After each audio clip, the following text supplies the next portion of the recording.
The morning sun slipped through the thin curtains of her small apartment, painting lines of gold across the wooden floor. For the first time in years, Clara didn't wake up to shouting. The silence felt heavy, but alive, a silence she had earned. She stared at her hands resting on the old quilt, the same hands that once trembled at every sound of a door slamming. Now they held the promise of music again. "Maybe peace sounds like this," she whispered. "Before we begin, if this story finds a place in you, if you still believe that love can come back even after everything, hit like, subscribe, and comment the city and state you're watching from. That's how I know where these stories are finding their way." Outside, Austin was waking up. The hum of early traffic, the faint notes of a street guitarist near the cafe downstairs, and the distant laughter of students walking to class blended into a single reminder. Life had kept moving while she had been frozen in fear. Divorce hadn't given her freedom instantly. It had left her hollow, rebuilding piece by piece, note by note. She had left behind a house filled with expensive furniture and broken promises, trading it for a one-bedroom apartment and a second-hand upright piano. But every time she pressed its keys, she felt her pulse return.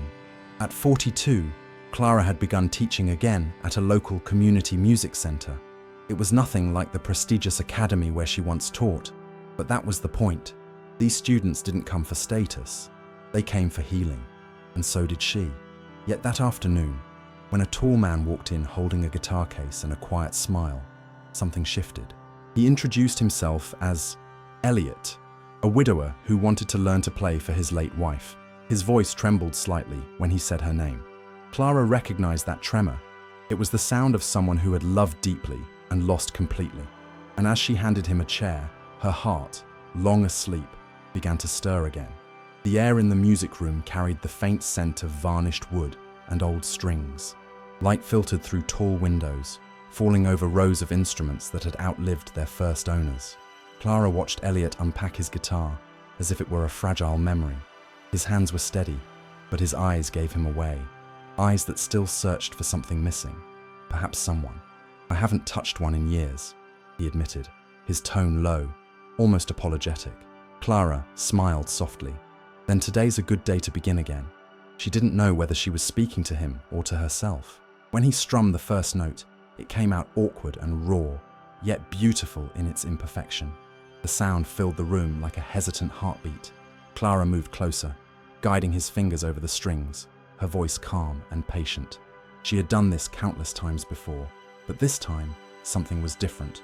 The nearness of another soul who also carried scars made her chest tighten, not from fear, but from recognition. In that fragile moment, music became confession. Every note Elliot played seemed to echo her own past, the loneliness, the endurance, the quiet fight to exist again.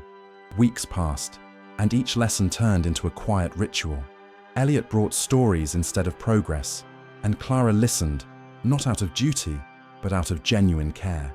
He spoke of his late wife, of the nights when grief felt like an endless echo.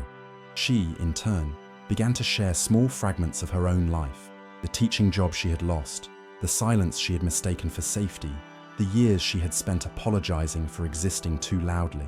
Between chords and confessions, a delicate thread began to weave between them, something neither dared to name.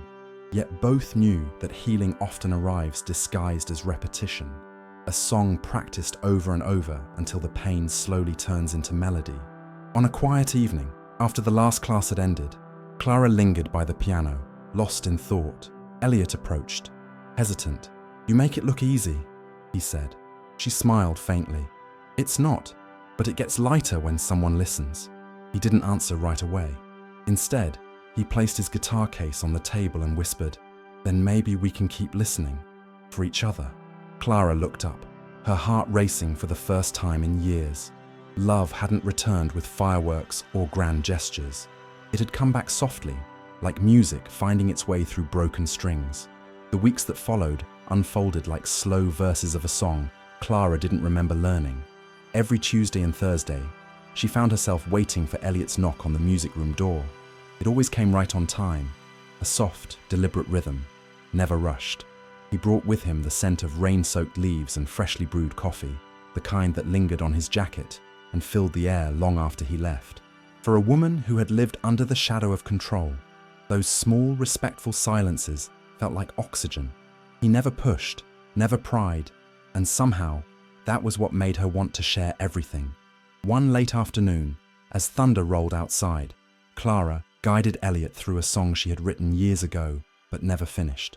The notes wavered between joy and sorrow, like a memory trying to decide if it should stay. "This piece," she explained, "was supposed to be my goodbye." Elliot looked at her, puzzled. Goodbye to what? She hesitated, eyes fixed on the piano keys. "To the woman I used to be." For a moment, the room stood still. Then, with quiet defiance, Elliot struck a chord that didn't belong. Sharp, imperfect, alive. "Then let's not end it," he said softly. "Let's rewrite it." Clara felt something shift inside her, something she hadn't allowed herself to feel since before her divorce. Freedom. The kind that wasn't loud or wild, but steady, like the breath before a leap. Music became their language, each session blending melody with confession. They didn't flirt, not in words.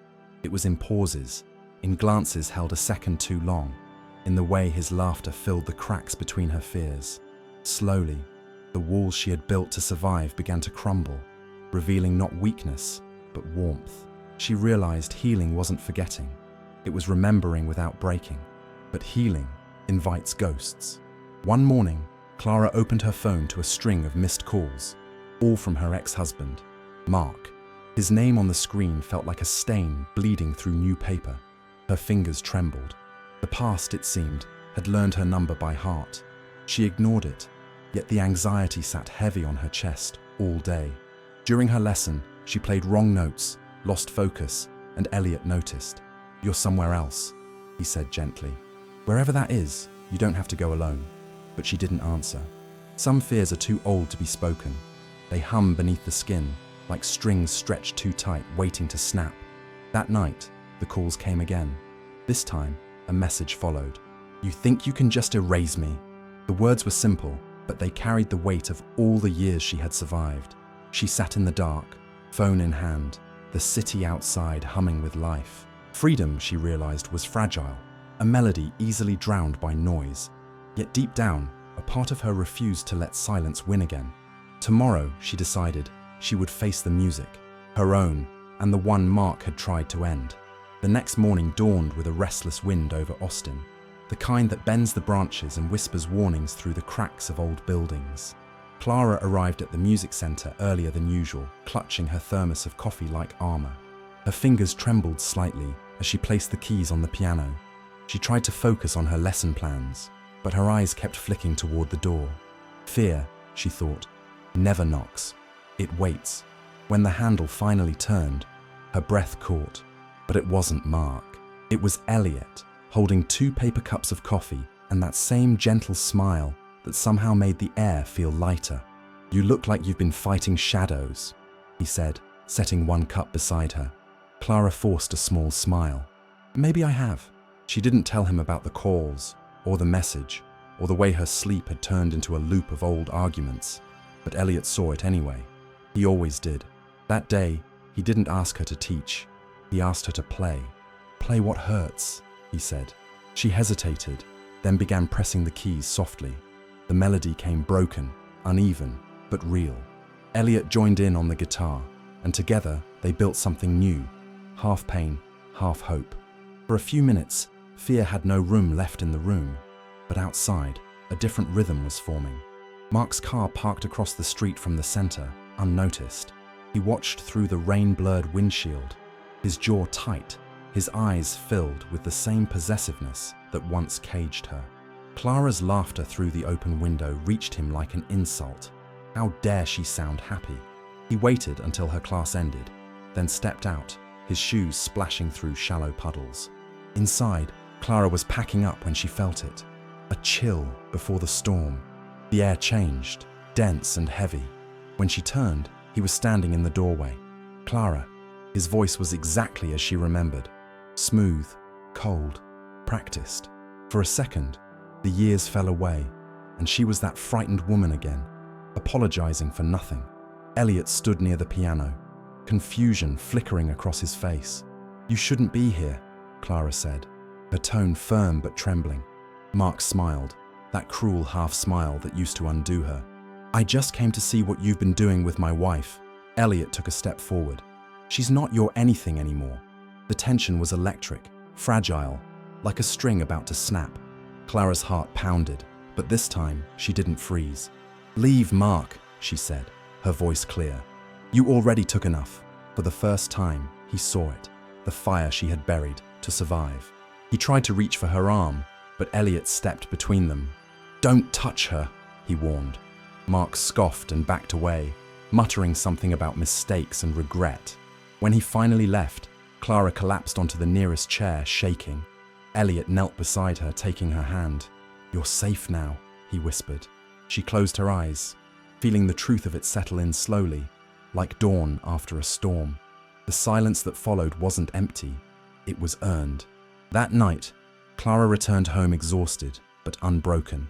She stood by the window, watching the city lights flicker like small, patient stars. For the first time in years, she wasn't waiting for fear to find her. She had faced it, and won. Still, beneath the calm, a new question stirred. Could she truly let herself love again? Or would she keep guarding a heart that had only just begun to heal? The days after Mark's visit passed in a hush that felt both heavy and sacred. Clara's world had changed, not with an explosion, but with a quiet defiance that had finally found its voice.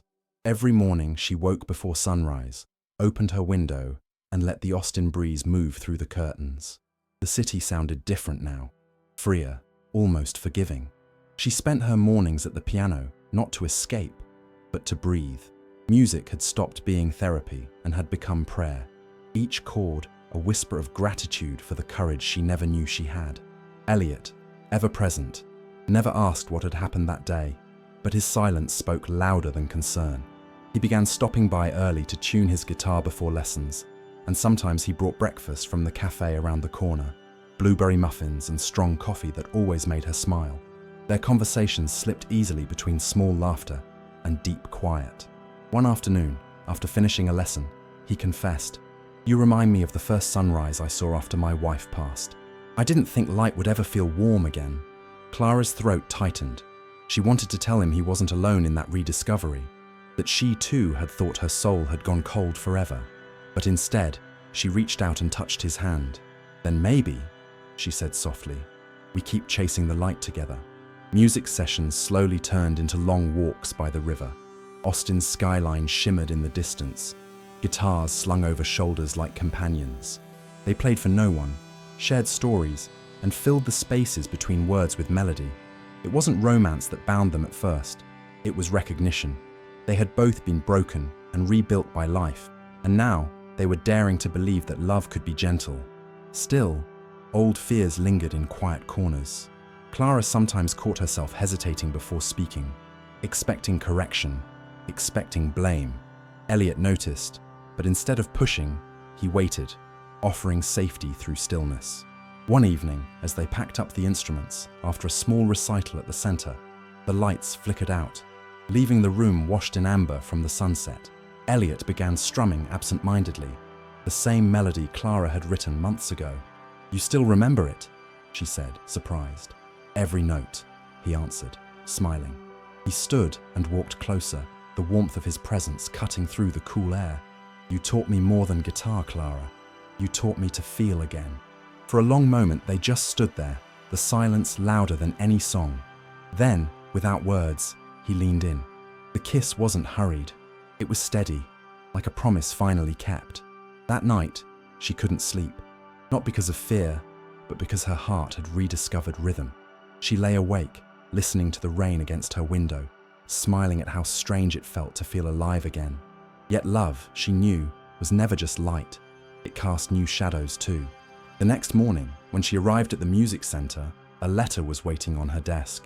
No name, no return address, just a folded piece of paper with 5 words written in familiar handwriting. "You'll never be free, Clara." Her hands went cold. The past wasn't done yet. The paper shook in her hands as if it were alive. The handwriting was unmistakable, tight, precise, cruelly familiar. For a long time, Clara just stood there, staring at it, her heartbeat loud enough to drown out everything else. The room around her blurred into silence.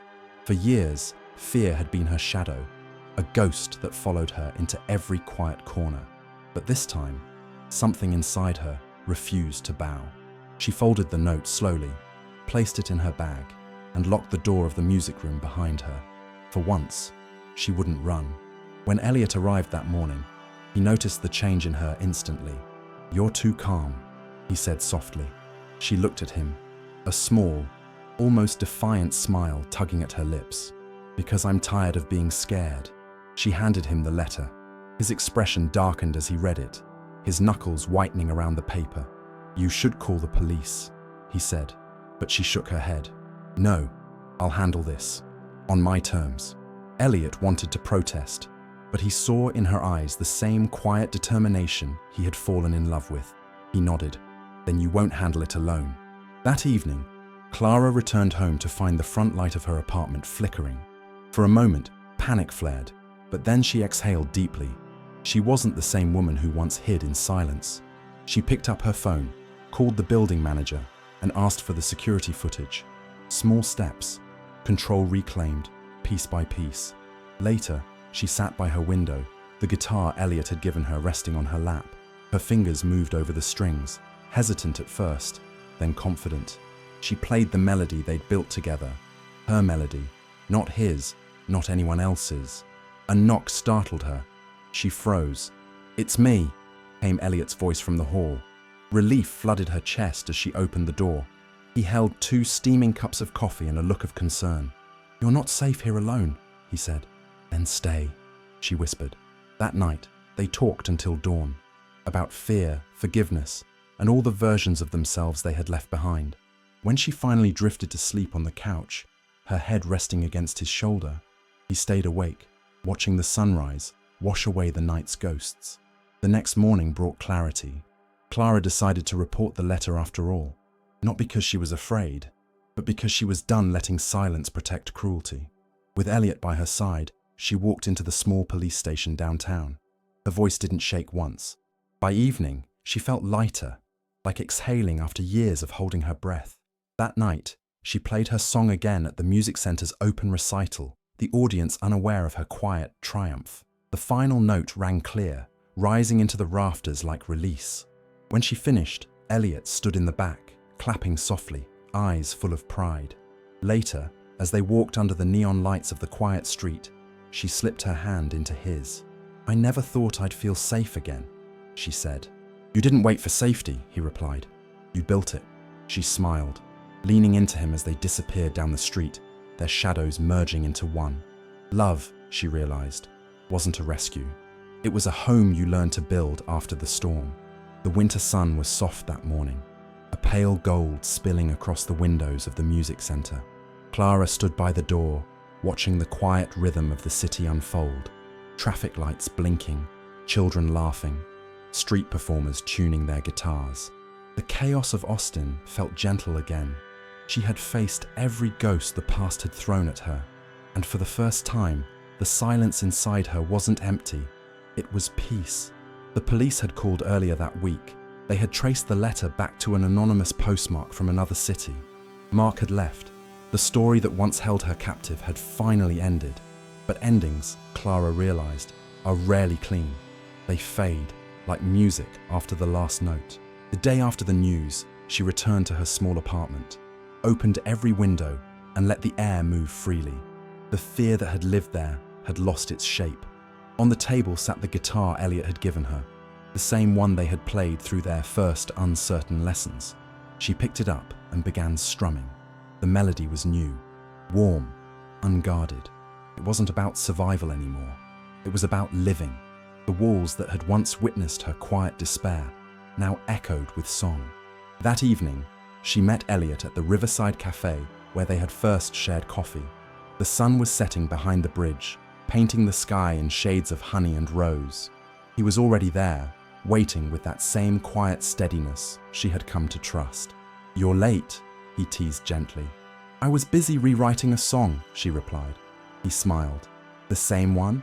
"No," she said. "A better one." She placed a small folded paper on the table. a music sheet titled After 40.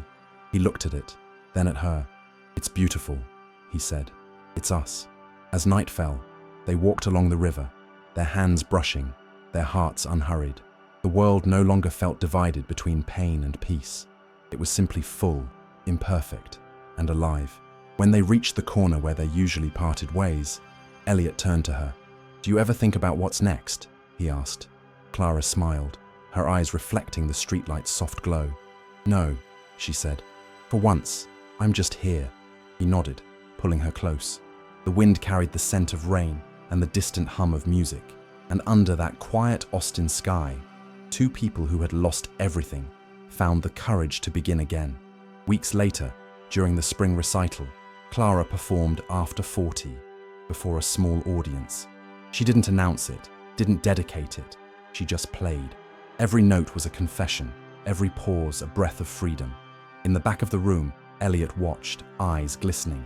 When the final chord faded, the room was silent for a long, beautiful moment before the applause began. It wasn't loud, but it was pure. And as Clara stood, smiling beneath the soft stage lights, she finally understood what love really meant. Not possession, not rescue, but presence. Love was the courage to stay. That night, as they walked home hand in hand, Austin shimmered like a promise. The world didn't need to be perfect anymore. It just needed to be honest. Clara had crossed through fear, pain, and silence to arrive at this moment. The melody of her life was no longer broken. It was unfinished, open, infinite, and somewhere deep inside, she knew she would never stop singing it.